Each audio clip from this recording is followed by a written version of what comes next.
आपण पाहतात लोकसंदेश न्यूज। तर पाहूयात काही सविस्तर घडामोडी। चंदू काका सराफ अँड सन्स प्रायव्हेट लिमिटेड।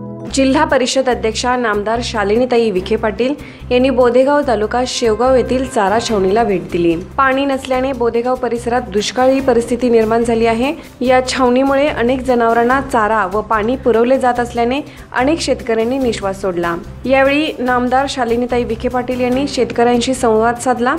तसेच यावेळी माजी पंचायत समिती सदस्य नितीन भाऊ काकडे, सरपंच व ग्रामपंचायत सदस्य तसेच चेअरमन, सर्व संचालक, शेतकरी उपस्थित होते। लोकसंदेश न्यूजसाठी अहमदनगरहून सलीम पठाण।